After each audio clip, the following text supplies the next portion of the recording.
ৰাতিপুৱাই শুই উঠি এটা পোষ্ট দেখিলোঁ।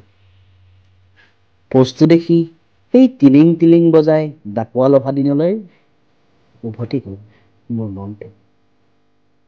এই পোষ্টটোত আপোনজনে আপোনজনৰ বাবে মৰমৰ ভাগ বতৰা কৰিবলৈ খুব ধুনীয়াকৈ জন্মদিনৰ শুভেচ্ছা আগবঢ়াইছে।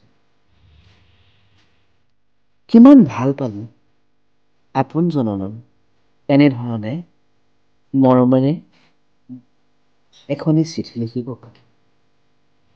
সেই চিঠিখনকে পাঠ কৰি দিছোঁ। এই চিঠিখনৰ কবি দীক্ষিতা গোস্বামী।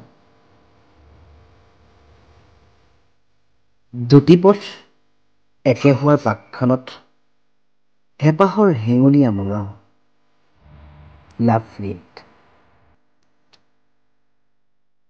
হেঙুলীয়াবোৰে হেঙুল বিৰিঙাই থাকক।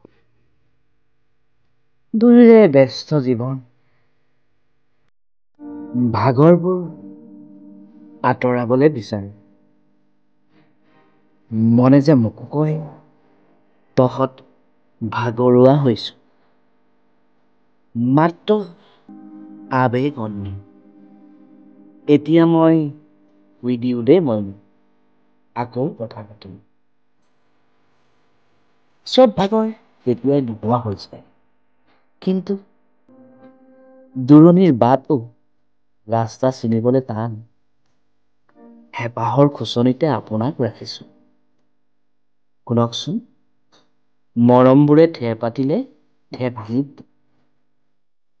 তেতিয়া আকাশেও নিজৰ প্ৰাচুৰ্যৰ দুহানি এই ধৰালে লৈ আনিব দুটি মনৰ গভীৰ আলিংগন। ব্ৰেকেটত লিখিছে প্ৰাচুৰ্য প্লাছ বাহ। বাৰু বহুত কলো আবেগ নিজৰ বুলি ল'ব দেই। আজি আপোনাৰ এটি মধুৰ দিন আৰু মোৰ বাবেও, কিয়নো আপোনাৰ প্লাছ মোৰ আমাৰ। আজি বহুত মন গৈছে। পৃথিৱীৰ সকলো মৰম ঘনা শব্দই যেন সিঁচি দি মৰম আৰু সন্মানৰ দলিচাত আপোনাৰ জন্মদিনৰ ভৱিষ্যত হেপী বাৰ্থডে টু ইউ। চাওকচোন বাৰু কি ধুনীয়াকৈ এটা পোষ্ট লিখিছে নিজৰ মৰমজনলৈ। সঁচাকৈ ভাল লাগে।